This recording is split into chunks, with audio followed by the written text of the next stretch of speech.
भाइयों और बहनों, ये YouTube चैनल हमारा ऑफिशियल YouTube चैनल है।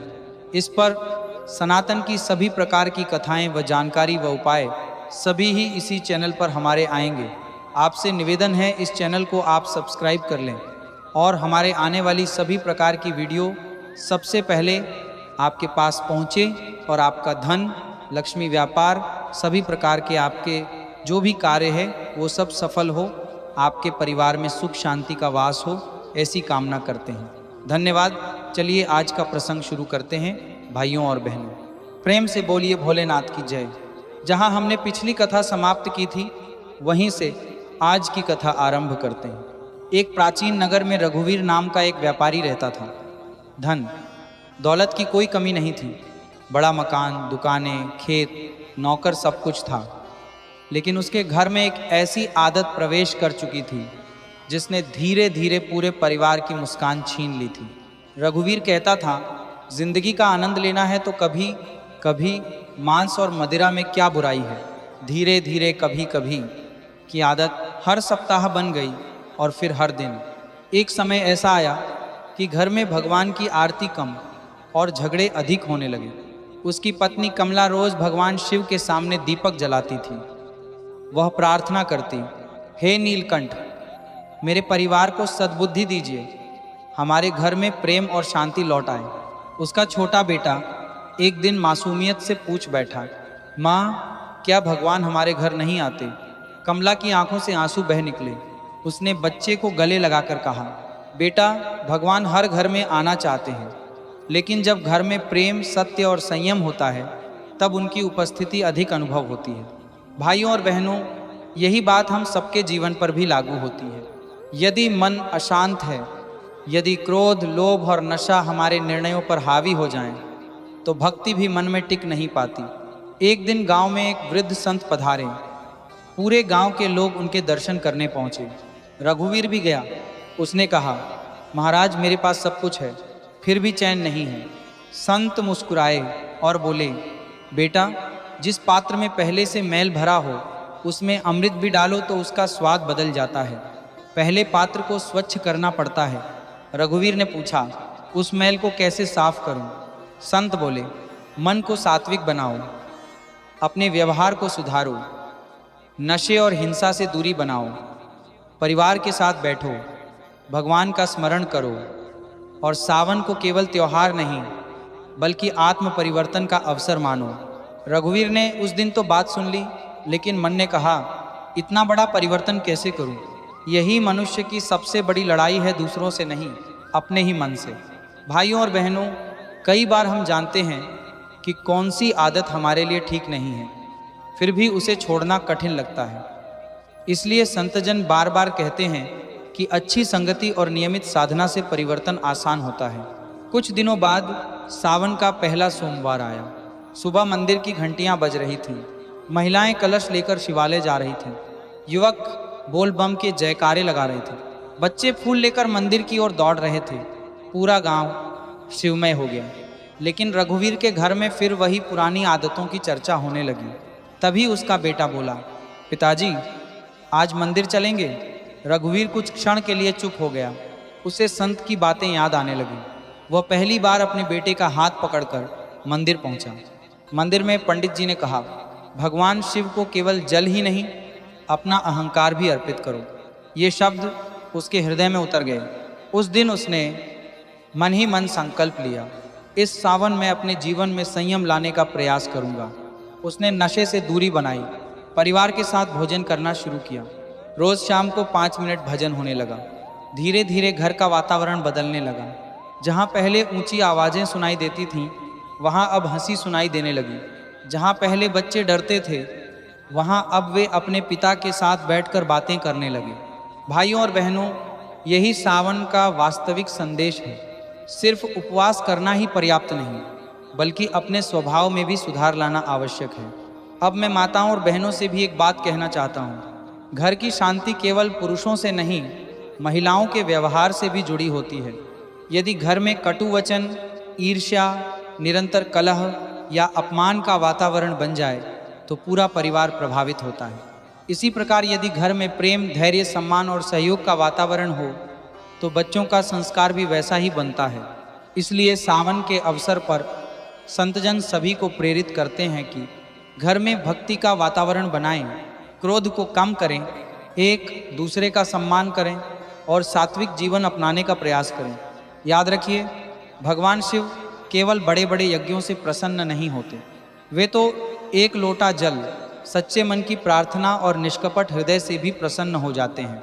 यदि मन में दया है, वाणी में मधुरता है और व्यवहार में सत्य है तो वही सबसे बड़ी पूजा है। एक दिन रघुवीर फिर संत के पास पहुंचा।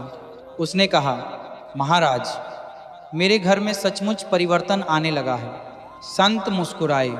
उन्होंने कहा, परिवर्तन भगवान ने नहीं, तुम्हारे संकल्प ने किया है। भगवान ने केवल तुम्हें सही दिशा दिखाई।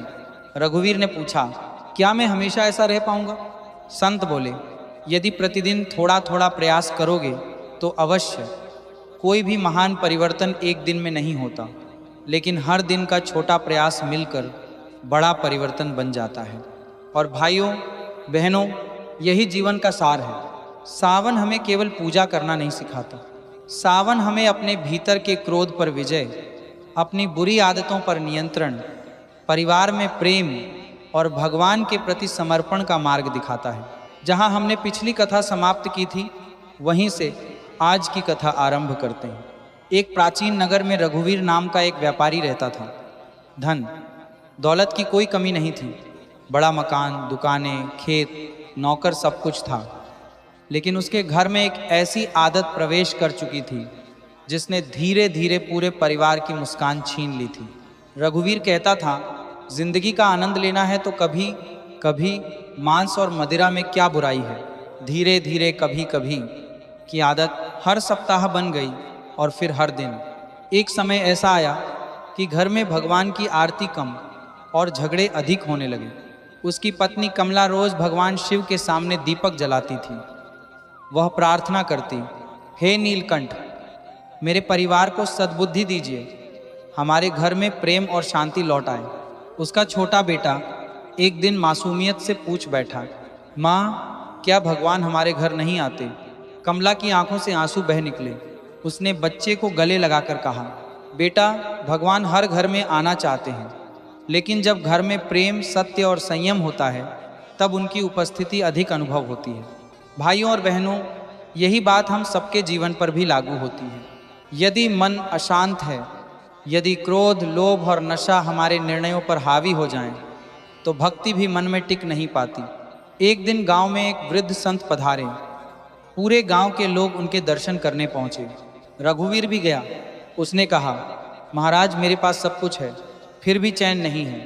संत मुस्कुराए और बोले, बेटा, जिस पात्र में पहले से मैल भरा हो उसमें अमृत भी डालो तो उसका स्वाद बदल जाता है। पहले पात्र को स्वच्छ करना पड़ता है। रघुवीर ने पूछा, उस मैल को कैसे साफ करूं? संत बोले, मन को सात्विक बनाओ, अपने व्यवहार को सुधारो, नशे और हिंसा से दूरी बनाओ, परिवार के साथ बैठो, भगवान का स्मरण करो और सावन को केवल त्योहार नहीं बल्कि आत्म परिवर्तन का अवसर मानो। रघुवीर ने उस दिन तो बात सुन ली, लेकिन मन ने कहा, इतना बड़ा परिवर्तन कैसे करूं? यही मनुष्य की सबसे बड़ी लड़ाई है, दूसरों से नहीं, अपने ही मन से। भाइयों और बहनों, कई बार हम जानते हैं कि कौन सी आदत हमारे लिए ठीक नहीं है, फिर भी उसे छोड़ना कठिन लगता है। इसलिए संतजन बार बार कहते हैं कि अच्छी संगति और नियमित साधना से परिवर्तन आसान होता है। कुछ दिनों बाद सावन का पहला सोमवार आया। सुबह मंदिर की घंटियां बज रही थीं, महिलाएं कलश लेकर शिवालय जा रही थीं, युवक बोल बम के जयकारे लगा रहे थे, बच्चे फूल लेकर मंदिर की ओर दौड़ रहे थे। पूरा गांव शिवमय हो गया। लेकिन रघुवीर के घर में फिर वही पुरानी आदतों की चर्चा होने लगी। तभी उसका बेटा बोला, पिताजी, आज मंदिर चलेंगे?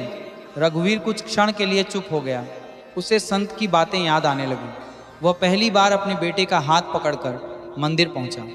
मंदिर में पंडित जी ने कहा, भगवान शिव को केवल जल ही नहीं, अपना अहंकार भी अर्पित करो। ये शब्द उसके हृदय में उतर गए।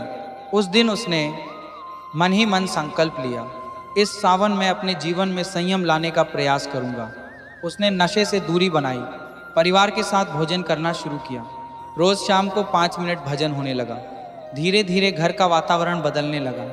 जहाँ पहले ऊंची आवाज़ें सुनाई देती थीं, वहाँ अब हंसी सुनाई देने लगी।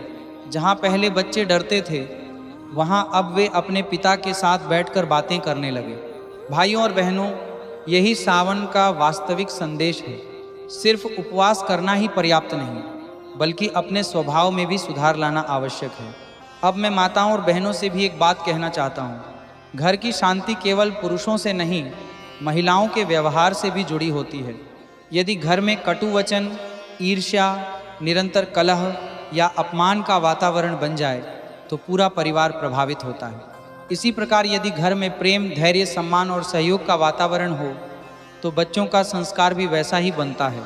इसलिए सावन के अवसर पर संतजन सभी को प्रेरित करते हैं कि घर में भक्ति का वातावरण बनाएं, क्रोध को कम करें, एक दूसरे का सम्मान करें और सात्विक जीवन अपनाने का प्रयास करें। याद रखिए, भगवान शिव केवल बड़े बड़े यज्ञों से प्रसन्न नहीं होते। वे तो एक लोटा जल, सच्चे मन की प्रार्थना और निष्कपट हृदय से भी प्रसन्न हो जाते हैं। यदि मन में दया है, वाणी में मधुरता है और व्यवहार में सत्य है तो वही सबसे बड़ी पूजा है।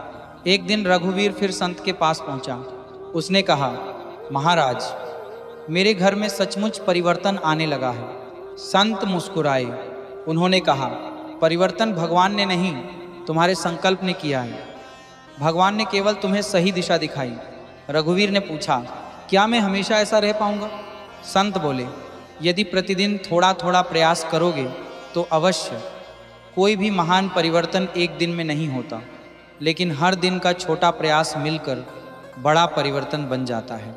और भाइयों बहनों, यही जीवन का सार है। सावन हमें केवल पूजा करना नहीं सिखाता। सावन हमें अपने भीतर के क्रोध पर विजय, अपनी बुरी आदतों पर नियंत्रण, परिवार में प्रेम और भगवान के प्रति समर्पण का मार्ग दिखाता है।